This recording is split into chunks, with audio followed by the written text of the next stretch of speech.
여러분 반갑습니다. 정구 박사입니다. 다들 즐거운 추석 연휴 잘 보내시고 계십니까? 이번 추석은 아무래도 주말에 이 연휴가 끼어 있다 보니까 생각보다 뭐 길긴 한데 생각보다 하루 정도는 이 연휴가 좀 부족하지 않나라는 느낌이 좀 드네요. 느낌이 드는데 그래도 내일까지 하루 더 이 연휴가 남아 있기 때문에 다들 남 연휴 즐겁고 보람차고 알차게 보내셨으면 합니다. 날씨도 정말 덥지도 않고 춥지도 않고 딱 좋은 그런 날씨가 이어지고 있는데 특히 이제 어젯밤에 보름달을 보는데 굉장히 큰 보름달이 떴더라고요. 그러면서 저도 소소하게나마 이제 행운을 좀 기도도 하고 또 빌기도 했었던 것 같습니다. 자, 추석 연휴 전 우리나라 시장은 선물 옵션 동시 만기가 있었죠. 흔히 말하는 내만년의 날이라고 하는 선물 옵션 그리고 개별 종목 그다음에 지수 이 네 가지가 동시에 만기가 있었는데 장중에는 사실 그렇게 뭐 큰 변동성이라고 할까요? 그게 많지는 않았었는데 장 막판에 개별 종목군들에 한해서 엄청난 변동성을 저는 좀 보였지 않나라는 생각이 들었습니다. 그만큼 장 막판에 변동성이 상당히 세게 좀 시장에 나왔었고요. 또 HLB가 급등을 하면서 새롭게 종목군들이 좀 나오고 또 기존에 있던 태조 이방원 계열의 종목군들 최근 지수가 반등할 때는 생각보다 반등의 강도도 약해지고 오히려 또 밀려버리는 그런 모습도 좀 보여서 시장이 약간 어수선한 모습도 있었던 것 같습니다. 그래서 설 연휴 이후에, 그러니까 추석 연휴 이후에 또 시장의 방향이 또 어떻게 바뀔지는 계속 추적 관찰을 하면서 시장을 봐야 될 것 같고요. 자, 그나마 다행인 거는 목요일 날 우리나라 시장이 마감하고 나서부터 목, 금, 연 이틀 그러니까 수요일부터겠죠. 수요일 날 미 증시가 큰 폭의 반등 보였다라는 점이 이제 국내 시장에 영향을 줘서 목요일 날 국내 시장도 갭상승 출발을 했었고요. 목요일 시장 그리고 금요일 시장 특히 이제 파월의 연설이 있었음에도 불구하고 올라갔다라는 부분은 굉장히 좀 의미하는 바가 많지 않을까라는 생각을 합니다. 그래서 설 추석 연휴 동안 주식에 대한 이 불안 심리가 저는 많이 낮아졌을 수 있겠다라고 좀 약간 안도를 하면서 일단 시장을 바라볼 생각이고요.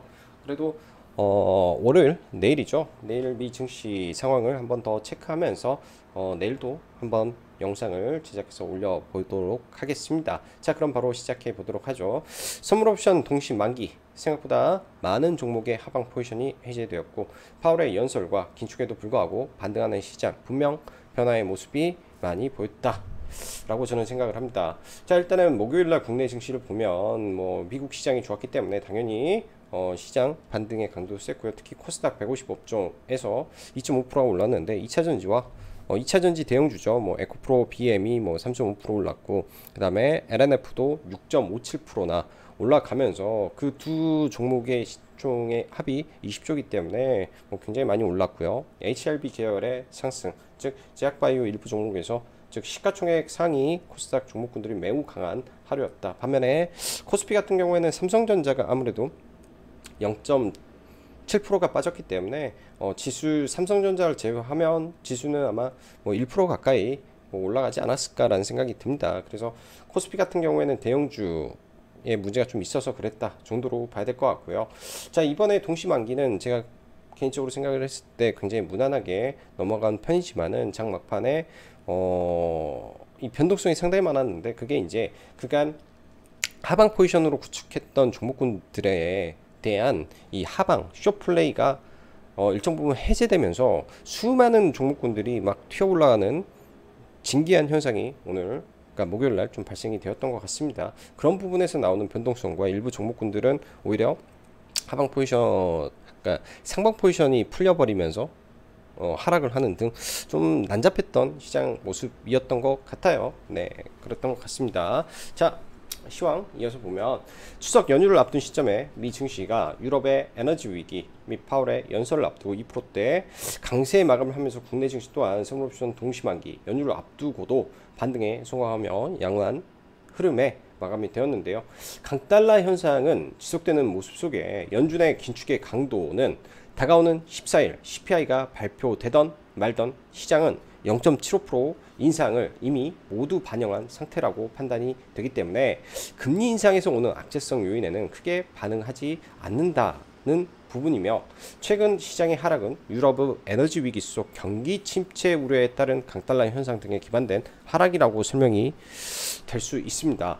지난 수요일 연준 부의장의 금리 인상을 지속해야 되나, 그 속도가 너무 빠르게 된다는데 우려를 표명하면서 최근까지 연준 위원들의 일관된 금리 인상 의견에서 미묘한 변화가 감지되었다라는 점은 추후, 즉 9월 이후 상반된 발언 등이 나올 것을 시사하고 있다고 볼 수 있기 때문에 현재 강달러 현상은 특별히 신흥국 파산이라든지 유럽의 심각한 경제 위기가 부각되지 않는다면야 그 상승의 강도가 꺾일 수도 있는 여지가 저는 생겼다라고 볼 수 있지 않을까라고 유추해 볼 수 있을 것 같습니다.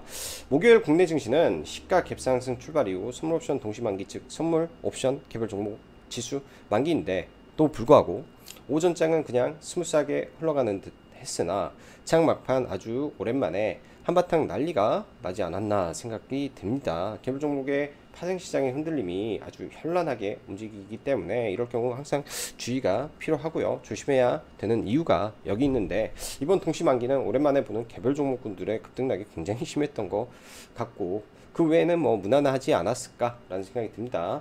최근 태조 이방원 계열에서 2차전지와 태양광 일부를 제외하면 거의 힘을 못 쓰는 느낌이 많고요. 이럴 때는 신규 매수에 주의하면서 테마에 변화가 생기는지 천천히 체크를 하면서 지켜봐야 되겠죠. 목요일 같은 경우에도 시장은 좋았으나 장 초반부터 이 우크라이나 관련된 푸틴의 발언이죠.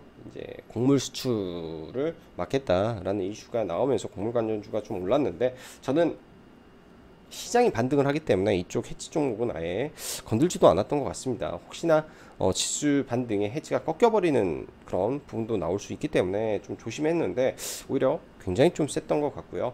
2차전지 관련해서는 지속적으로 좋은 모습을 보이고 있기 때문에 계속 추적 관찰이 필요할 것 같습니다. 일단 2차전지 관련해서 최근에 뜨겁게 움직이고 있는 게 이 리튬 관련 섹터인데요. 일단 코리아 SE가 이제 피인수가 되면서 이제 리튬 계열로 탈바꿈하면서 엄청난 급등을 하고 있기 때문에 나머지 금양이라든지 미래나로텍이라든지 이수화학 등 리튬 관련된 이슈로 굉장한 좀 급등을 이어가고 있는 것 같습니다. 일단 주가가 최근에 굉장히 많이 올랐음에도 불구하고 어쩔 수 없이 이쪽을 안 볼 수는 없는 것 같아요. 안 볼 수가 없는 것 같아. 그만큼 상승의 강도가 세기 때문에 투자의 개념에서 보기에는 좀 어렵겠지만 트레이딩, 그러니까 매매 대상으로는 놓고 봐야 되지 않을까 생각이 듭니다. 폐배터리도 마찬가지 생각이 들고요. 그래서 이쪽 계열은 사실은 굉장히 좀 높아서 리스크적인 부분은 있는데 안 볼 수가 없겠다 정도 생각이 들고, 에코프로가 지난 수요일과 목요일 연이틀 좀 급등하는 모습인데요. 그래도 투자의 개념에서는 에코프로, 포스코 케미칼 정도의 종목군들 계속 추적 관찰하시면서 대응하시면 될 것 같습니다. 목요일 날은 삼성자산운용에서 로봇 ETF 출시가 이제 9월달 중순 중에 나올 것이다 라는 이슈가 되면서 일단 올라갔는데, 로봇은 성장산업이죠. 글로벌 대기업들, 국내 대기업들이 전부 다 뛰어들고 있고, 또 임금 상승과 이런 부분, 저출산 문제로 인한 인력 감소에 대한 부분 등 필연적으로 로봇에 대한 니즈는 굉장히 높은 상태라고 생각이 듭니다. 그래서 성장산업 안에서 있는 부분이기 때문에 로봇은 꼭 봐야 되는 섹터이고요. 여기 이제 유일 로보틱스가 좀 빠졌는데 로봇주들은 이따 한번 보면서 넘어가면 좋을 것 같고, HLB가 장전에 이 리버스에너지 관련해서 이 생존 기간이 전 세계에서 가장 길게 나왔다라는 지표가 확인되면서 시가 갭을 높게 떴는데요. 사실 이렇게 장전에 이슈가 나와서 시가를 뜨면 사실 건들면 안 됩니다. 경우에 따라서는 그 시가가 가장 저가가 되면서 급등하는 경우도 있지만은, 대다수의 종목군들은 차익 매물 압력을 좀 못 이기고 흘러내리는데요.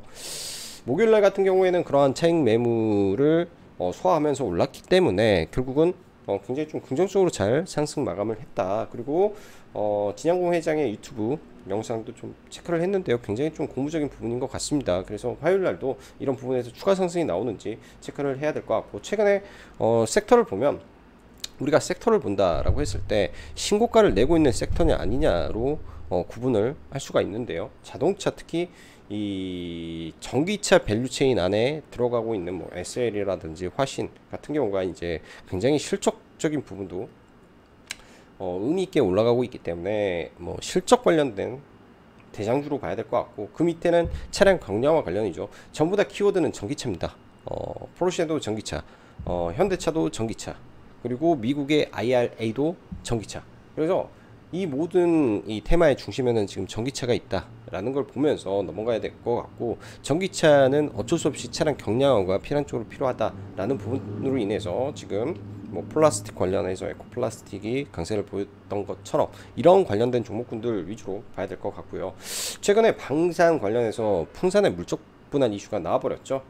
물적 분할 이슈가 아예 튀어나와 버렸는데, 풍산 팀패스, 그래서 방산산 분할 이슈, 이런 게 전반적인 방산 계열에 좀 악재로 작용을 해 주었고, 유럽의 이 러시아 대상 가스, 그 다음에 원유 상한제 검토 등으로 인한 국제유가, 천연가스의 하락 등이 오히려 지금 뭐 조선이라든지 친환경 원전 등 전방위적으로 조금 악재로 작용을 하고 있지 않나라는 생각이 듭니다. 그래서 뭐든지 시장의 테마라든지 이슈 사항들은요, 그렇게 생각을 하시면 좋을 것 같아요. 작용과 반작용의 원리를 항상 가지고 있다. 어떨 때는 이러한 뭐 A라는 이슈가 발생을 했을 때 뭐 이걸로 인한 수혜를 받는 섹터가 분명히 존재를 하고, 이거로 인한 피해를 보는 섹터가 존재를 하기 때문에 그런 부분에서 나오는 영향이 크지 않았을까라는 생각이 드네요.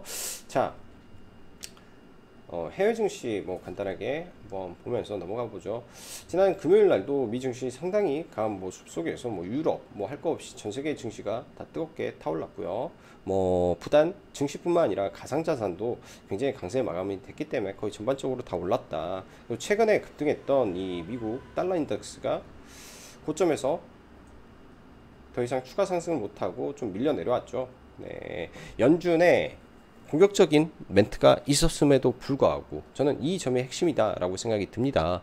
파월은 지난 금요일날 연설을 통해서 기존의 매파적인 그런 부분을 진짜 강조를 하면서 나왔죠. 또 이로 인한 패드와치의 이 9월달 금리 인상 가능성은 91.5%까지 치솟았습니다. 그럼에도 불구하고 이 달러가 내려왔다 라는 점, 이 부분에 우리는 굉장히 많은 생각을 해봐야 될 것 같아요. 이런 부분에 대해서 많은 생각을 해봐야 되고, 이런 부분이 오히려 시장에 더 이상 이 금리 인상에 대한 부분으로는 악재로 잡고 있지는 않겠구나 정도, 혹은 이미 0.75% 인상에 대한 부분이 시장에 일정 부분 다 반영이 된 가격일 수도 있겠다 라고 생각을 하는 부분이 필요하다라고 보여지네요. 자, 그럼 지수 보면서 넘어가 보도록 하죠.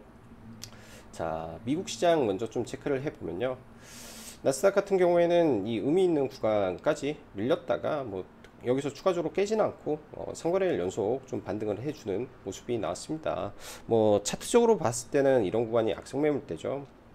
갭으로 깨고 내려왔기 때문에 월요일날 이 자리를 이겨내고 올라간다면, 이겨내고 올라간다면 긍정적일 수 있겠다라고 생각이 드네요. 이 자리를 깨고, 그러니까 돌파하면서 올라가게 된다면 우리나라 시장도 월요일날 개장하고 강하게 움직일 수 있겠네 정도 생각을 하면 될 것 같습니다. 일단 장기 이평선인 121선, 미국은 사실은 120선을 보지 않고 200일선을 보죠. 그런 구간들 있다 정도 보고요. 국내 코스닥 시장을 먼저 좀 보면요, 코스닥 시장을 보면 여기서 추가적으로 N자 파동을 그리면서 떨어질 것인지 아니면 바로 반등을 할 것인지 봐야 될 것 같은데, 지금 돌아가는 상황으로만 본다면은 그래도 일단 반등을 시도하고 있구나 정도로 생각을 합니다. 어느 시점 이 자리에서 박스권을 만들 것인지, 이 아래 구간에서 박스권을 만들 것인지 정도로 저는 생각이 들고요. 지금 당장 뭐 시장에서 이걸 더 깨고 내려갈 뭐 신선한 악재성 재료가 있냐 여부가 중요한데, 저는 모르겠어요. 제가 못 찾아내는 것인지, 뭐 경기 침체에 대한 우려, 그런 부분들은 일부 반영을 다 했을 거다라고 생각이 들고, 코스피 지수는 아무래도 삼성전자가 약해서, 삼성전자가 약해서 코스피 지수를 보는 거는 무의미하는 것 같다라고 생각이 드네요. 코스피 지수를 본다라는 것 자체는 무의미하구나. 그냥 지수 플레이 하는 사람들은 볼 수 있겠지만은 개별 종목 위주에서는 코스피 지수는 볼 필요가 없겠다라고 생각이 듭니다. 삼성전자가 반등하지 않은 이상 코스피 지수는 볼 필요가 없겠다라고 생각이 드네요. 자, 먼저 2차전지 섹터부터 보죠. LG 에너지 솔루션. LG 에너지 솔루션은 계속 이슈를 만들고 움직이고 있습니다. LG 에너지 솔루션의 이 미국의 정상적인 투자, 그 다음에 르노와의 합작, 이런 이슈들이 지속적으로 작용을 하면서 여전히 수급적으로 굉장히 단단한 모습을 보여주고 있기 때문에 코스피 내에서 그냥 대장주다라고 봐야 될 것 같고, 금요일 같은 경우에도 사실 이 DENT라는 종목도 결국은 LG 에너지 솔루션의 투자에 대한 모멘텀이 작용을 하면서 올라간 거죠. 그리고 3기도 마찬가지고요. 3기도 뭐 포르쉐 이슈도 있고,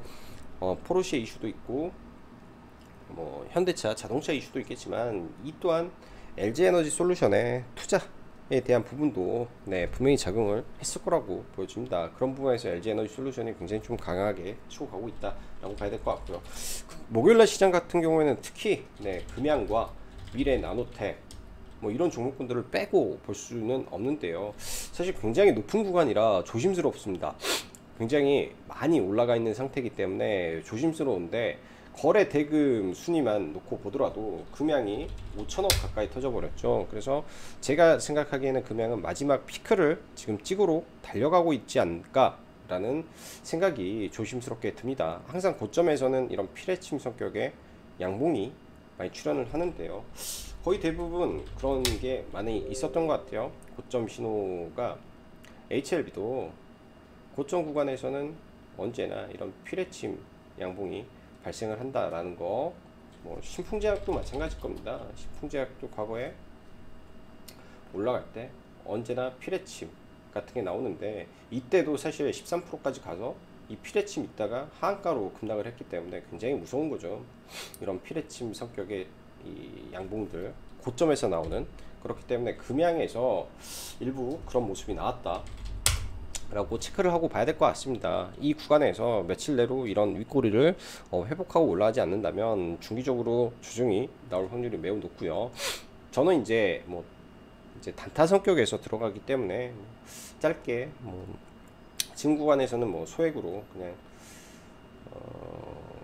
돌파만 조금씩 하고 있는데, 이거는 안 하는 게 저는 좋을 것 같아요. 안 하는 게, 지금 구간에서는 아예 건드는 것 자체를 안 하는 게 좋겠다라는 생각이 많이 드네요. 미래 나노텍도 마찬가지고 금양도 마찬가지고, 화요일날 분명히 움직일 가능성이 높죠. 테슬라의 미국의 리튬 공장 이슈가 또 하나 추가가 됐기 때문에 분명히 올라갈 가능성이 높지만은, 경험이 없다면 조심해야 될 부분도 분명히 있을 것 같아요. 분명히.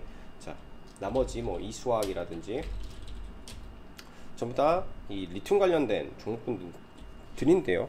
일단은 굉장히 높다 정도로 보면서 단기 트레이딩 손절 잡고 보는 전략으로 봐야 될 것 같습니다.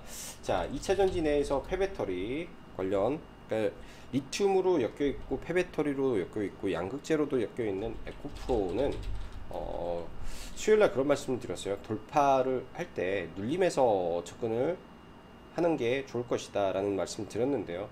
아침에 생각보다 많이 안 밀렸어요. 종목이 아침에 생각보다 많이 안 밀려서, 사실 조금 더 밀렸더라면, 이러한 구조물을 가지고 있는 구간까지 밀렸더라면 같이 회원님들하고 매수도 가능했던 부분인데요. 그리고 오후장에 사실 이 구간도 조금만 더 밀리던지 아니면 횡보하는 모습을 좀 보였으면 더 좋았지 않을까 라는 생각이 좀 드는데, 저 같은 경우에는 돌파 전에 이런 구간에서 좀 사서 올라갈 때 일단은 매도를 하고 나왔고요.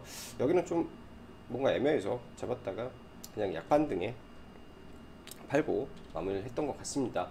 에코프로 같은 경우에는 의미 있는 또 박스권이 돌파가 됐죠.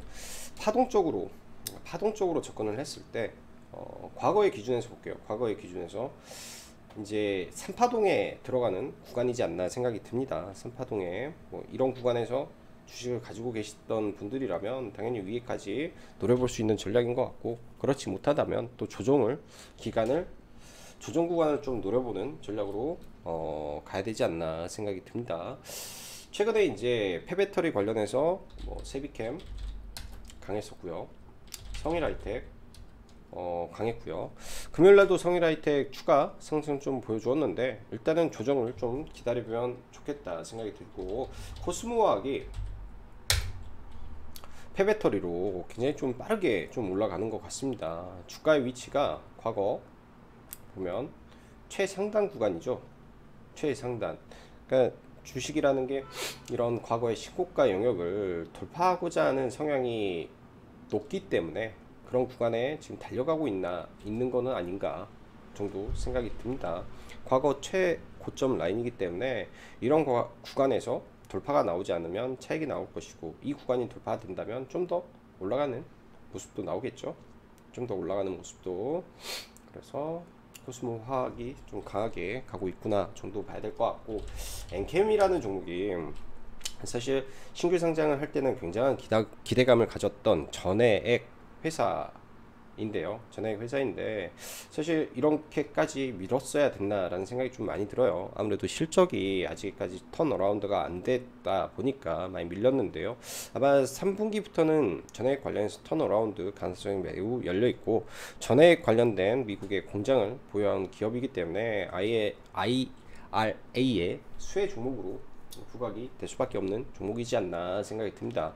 금요일날 의미 있는 거래 대금이 발생을 했기 때문에 살짝 눌렸다가 추가적으로 상승을 볼 가능성도 있어 보이네요. 그래서 아래 구간에 있는 종목 한 종목 2차전지 관련된 종목으로 좀 놓고 보면 좋을 것 같고, 금요일날 이제 강원에너지 아직 상승하지 못했던 리튬 관련주다라고 말씀드렸는데, 저도 이거 일부 이제 수요일날 물려 있다가 그리고 금요일날 브리핑도 아침에 해서 돌파로 가시라고 말씀을 드렸던 종목인데요. 왜? 시가가 떠서 출발했기 때문에 회원님들한테는 돌파로 언급을 좀 드렸던 종목이고요. 일단은 돌파가 좀 나오고 올라갔기 때문에 이런 종목이 돌파를 한 이후에 이런 자리까지 내려왔다 라고 했을 때 뭐 관심을 가지고 보셔도 될 것 같습니다. 10월 달에 리튬을 생산하는 이슈가 있기 때문에 강원 에너지 솔루션인가 강원 뭐 해서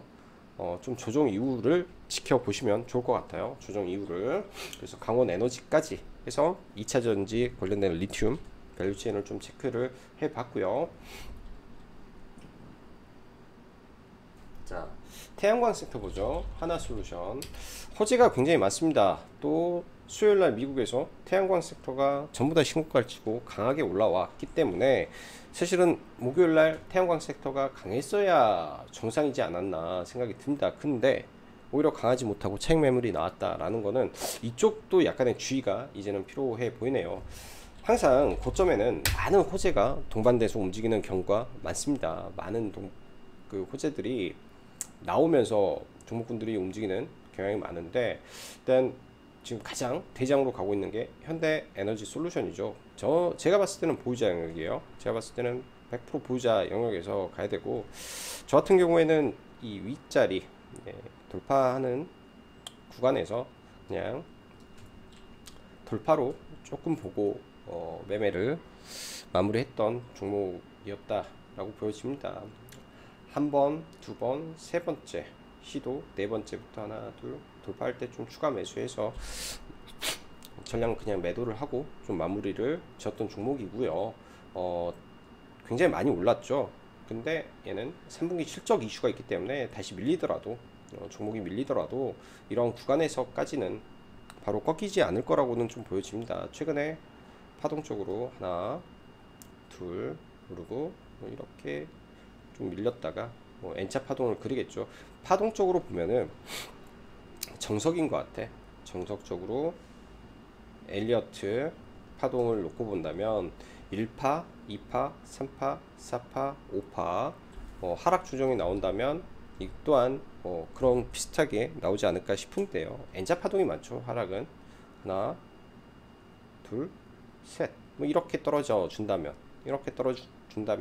대충 55,000원 라인에서는 한번 접근이 가능하지 않을까. 혹은 그 하락의 강도가 클 때의 경우는 이런 구간에서 5만원 언저리에서는 이제 추후에 보면 좋을 것 같습니다. 지금 당장 보기에는 약간 부담이 좀 되는 것 같아요. 지금 당장 보기에는. 자, 그 밖에 뭐 방산 섹터가 좀 많이 밀려버렸는데, 이슈 테마 여전히 살아있는 구간임에는 틀림없습니다. 근데 상승이 상당히 제한적인 부분이 있기 때문에 지금은 관망을 좀 해야 될 것 같고요. 한국항공우주 같은 경우에는 손절을 금요일날, 그러니까 수요일날 했다라고 했는데, 모르겠어요. 왜 이렇게 물량이 많이 나오나. 일단 풍산의 이 물적 분할 이슈가 전체적인 섹터에 문제를 줬다라고 저는 해석이 되지 않나 생각이 듭니다. 그 이유 말고는 설명이 되지 않기 때문에 그런 부분에서 종목에 문제가 좀 있었겠구나 정도 생각이 들고요. 자, 수요일날 한일화학이라는 종목에 대해서 좀 이상하게 올라간다 라고 말씀드렸죠. 좀 이상한 종목이다 라고 말씀드렸는데, 개인적으로는 한일화학을 수요일날 손절을 좀 했던 종목이고요. 손절을 좀 이 구간에서 들어가서 물량을 좀 가지고 나머지 물량에서 추가 매수를 해버렸더니 좀 물려가지고 뭐 일부 손절하고 일부 남겨놓고, 금요일날, 그러니까 목요일날 이 구간이 돌파될 때, 그러니까 이 앞자리 박스권을 돌파할 때 좀 추가 매수해서 수요일날 손실을 봤던 거를 일부 만회하고 마무리를 쳤던 것 같습니다. 어떤 부분인지는 정확히 모르겠어요. 이 종목이 어떤 이슈로 지금 올라가는지 모르겠는데, 과거에는 한일화학이 이 아연 관련주로 많이 움직였었는데요. 제가 추측하고 회원님들한테 말씀드렸던 내용은 혹여 포항제철소의 이 침수로 인한 반사수혜로 올라가지 않았을까 정도 추측이 됩니다. 그거 말고는 특별하게 모르겠다 가 맞는 것 같고요. 그리고 자기 박스권이 돌파가 되었기 때문에 올라갔다라고 생각이 들어요. 아무래도 포항제철소의 반사 수혜가 나온 게 아니겠느냐 정도 생각이 듭니다. 금요일날 HLB 계열에서 굉장히 큰 시세가 좀 발생이 됐는데, 상한가도 나오면서 좀 올라왔죠. HLB 계열에서 일단 이러한 구간들 시가 갭이 8% 뜨면서 좀 올라왔다가 쭉 밀려버렸어요. 시가부터 쭉 밀렸는데 5장 이런 구간을 돌파하면서 올라가는 모습 자체는 좀 양호했던 것 같습니다.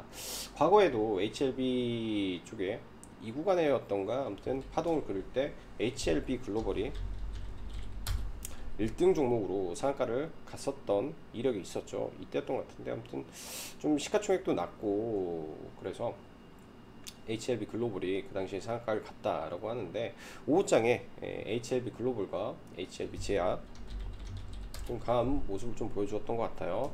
그래서 HLB 제약하고 글로벌 두 개를 오후에 보면서 대응을 했는데, 5장에 이제 돌파가 좀 나와서 이런 구간에서 분할 매수해서 좀 매매를 했고요. 사실 HLB 제약으로는 뭐 크게 뭐 재미를 본 것 같지 않은데, HLB 글로벌은 좀 상단을 해서 뒷구간에서 팔린 거는 그 매도 잠시 주문을 좀 걸어놨는데 상한가에서 갑자기 물량이 확 늘어나면서 체결이 돼버렸던 것 같습니다. 여기서 갑자기 매도 물량이 많이 나오면서 잔량이 줄어들면서 동시에 체결이 좀 되지 않았나 생각이 듭니다. 그래서 월요일날, 그러니까 다가오는 화요일이죠. 화요일날 이슈가 좀 좋아서 갭은 종목들이 뜰 것 같은데, 과거에 이 강했던 이력이 있기 때문에 아마 글로벌이 아침부터 조금 더 세게 움직이지 않을까 생각이 드네요. 단기적으로 봤을 때 글로벌 정도가 조금 더 좋아 보이고요. HLB는 그냥 무겁기 때문에 그냥 HLB가 빠지지 않는 선에서 나머지 중소형주를 같이 보시면 도움이 될 것 같다 생각이 듭니다. 자, 다음으로는 제노포커스인데요. 일단 제노포커스 같은 경우에는 난 시간 외에서 좀 잡았었어요. 좀 이상하다라고 말씀드렸죠. 이때 이 하림에게 인수가 될 때는, 하림의 인수 설이 뜰 때는 상한가에 가더니 롯데가 인수한다, 그리고 대기업 3개가 붙어 있다라는 기사가 나왔는데 시간에 빠졌다. 이건 좀 이상한 하지 않았을까라는 생각이 들었습니다. 저도 좀 이상해서 매매는 했었고요. 시간에 마이너스에 잡았기 때문에 당연히 시가 떠서 좀 팔았고, 나머지를 뭐 이런 거에서 팔고 위에서 추가 매수를 했는데 안 가서, 네, 추가 매수한 거는 안 가서 그냥 팔아버렸다라고 봐야 되겠네요. 시간에서 산 거는 아침에 시세가 나와서 마이너스권에서, 그러니까 시간에 마이너스 5%였기 때문에 바로 올라가 주길래 보합이니까, 네, 일단 팔고 나머지를 여기서 좀 더 샀는데 이게 바로 안 가더라고요. 이슈가 나왔는데 바로 안 가서 좀 마무리를 줬던 것 같고, 제노포커스 같은 경우에는 차트적으로 돌파의 위치지만 제가 볼 때는 재료의 강도가 좀 약하지 않을까라는 생각이 듭니다. 회사의 시가총액도 지금 돈을 못 버는 회사가 2천억이기 때문에 그렇게 길게 갈 테마는 아닌 것 같네요. 그렇게 길게까지 볼 테마는 아닌 듯 싶습니다. 그래서 이 종목은 여기까지만 봐야 될 것 같다 생각이 들고요. 자, 오스템 임플란트 같은 경우에는 이 경영권 관련된 이슈가 생길 수도 있고 안 생길 수도 있는데, 기타 법인의, 네, 강한 매수세가 어디서 들어왔냐가 중요하다라고 말씀드렸고, 이런 구간이 내려오는 거를 일단은 체크하고 기다려 보면 좋지 않나 생각이 듭니다. 이런 구간까지 내려오는지 좀 기다려서 체크해 보시기 바랄게요. 자, 남은 연휴, 네, 다들 즐겁게 보내시고 오늘도 영상 시청해 주셔서 감사합니다.